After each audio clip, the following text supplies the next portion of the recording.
बहुत से लोग एकादशी व्रत रखते हैं। कोई सिर्फ पानी पे, कोई फलाहार और कोई बिना जाने सिर्फ परंपरा में।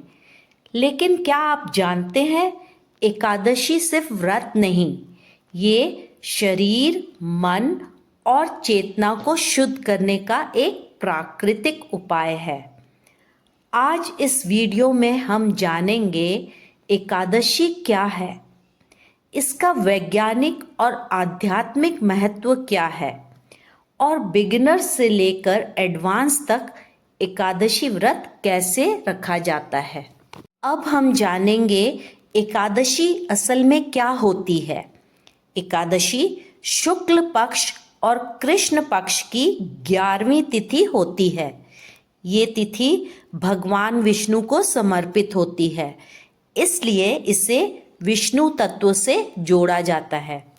शास्त्र कहते हैं एकादशी के दिन शरीर में पाप प्रवृत्ति कमजोर होती है और सात्विक गुण प्रबल होता है। अब जब हम जान चुके हैं कि एकादशी असल में क्या होती है, अब ये समझना और भी जरूरी हो जाता है कि इसका वैज्ञानिक आधार क्या है।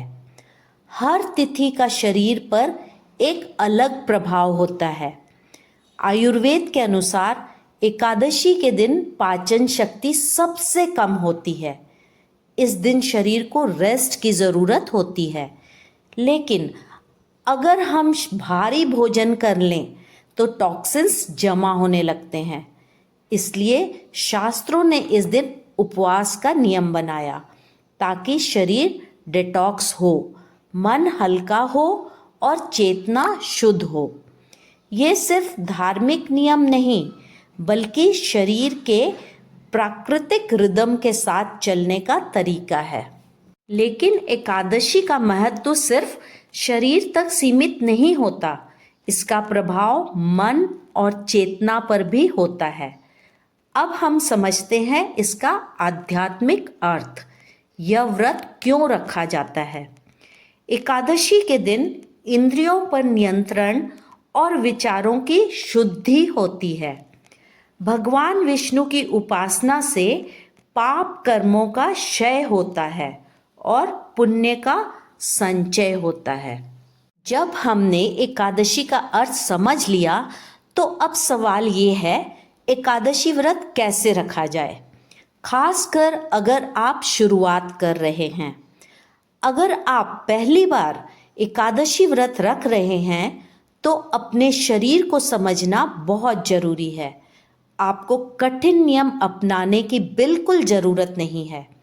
बिगिनर्स के लिए सबसे पहला और सरल रूप होता है फलाहार व्रत।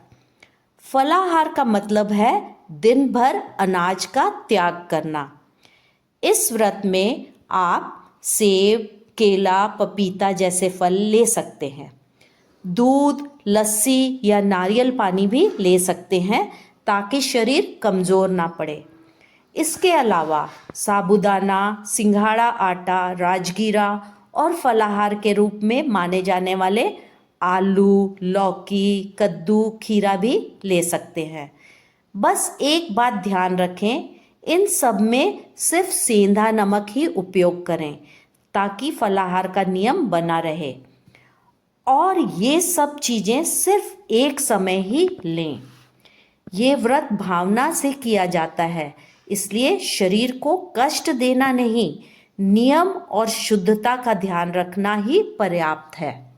जैसे जैसे शरीर और मन इस व्रत के साथ अनुकूल हो जाता है, कुछ लोग एकादशी को और भी कठोर रूप में रखते हैं। चलिए जानते हैं एडवांस व्रत के बारे में। जो लोग नियमित व्रत रखते हैं वो निर्जल एकादशी भी रखते हैं। निर्जल व्रत का मतलब है पूरी तरह शरीर और मन का संयम। लेकिन याद रखिए, ये व्रत तभी रखें जब शरीर इसके लिए तैयार हो। अब बात करते हैं एकादशी व्रत के सबसे महत्वपूर्ण हिस्से की, पारण यानी व्रत को सही तरीके से तोड़ना। बहुत से लोग एकादशी व्रत तो रख लेते हैं, लेकिन उसका पारण सही समय और सही विधि से नहीं करते, जिससे व्रत का पूरा फल नहीं मिल पाता। एकादशी व्रत का पारण हमेशा द्वादशी तिथि को किया जाता है, सूर्योदय के बाद और पारण काल के अंदर। पारण करते समय यह बात समझना बहुत जरूरी है कि आपने कौन सा व्रत रखा था, फलाहार या निर्जला। अगर आपने एकादशी का फलाहार व्रत रखा है तो पारण के समय सबसे पहले अन्न यानी अनाज का एक छोटा सा अंश ग्रहण कर सकते हैं, और अगर आपने निर्जल व्रत रखा है तो पारण सबसे पहले जल लेकर किया जाता है। इसके बाद ही हल्का और सात्विक भोजन लेना उचित माना जाता है। सही विधि से किया गया पारण एकादशी व्रत को पूर्ण करता है और उसका पूरा फल प्रदान करता है। व्रत का पूरा फल तभी मिलता है जब हम कुछ गलतियों से बच कर रहें। अब हम जानेंगे एकादशी के दिन क्या नहीं करना चाहिए। इस दिन की गई कुछ गलतियां व्रत के फल को कम कर देती हैं। सबसे पहली गलती, एकादशी के दिन चावल या अन्य किसी भी अनाज का सेवन। दूसरा, झूठ बोलना, क्रोध करना या मन को अशांत रखना। तीसरा, इस दिन जरूरत से ज़्यादा भोजन करना। इन छोटी छोटी गलतियों से बचेंगे तभी एकादशी व्रत का पूरा फल मिलेगा। एकादशी व्रत सिर्फ भूखा रहने का नाम नहीं है, ये जीवन को शुद्ध करने का एक पवित्र उपाय है। जब हम इस व्रत को सही समझ, सही नियम और शुद्ध भावना के साथ रखते हैं तो ये शरीर को शक्ति देता है, मन को शांति देता है और भाग्य को भी बल प्रदान करता है। अगर आप चाहते हैं कि आपका व्रत सही दिशा में हो और आध्यात्मिक जीवन और गहरा बने तो सोल चैंट्स को सब्सक्राइब करें और इस वीडियो को अपनों के साथ शेयर करें।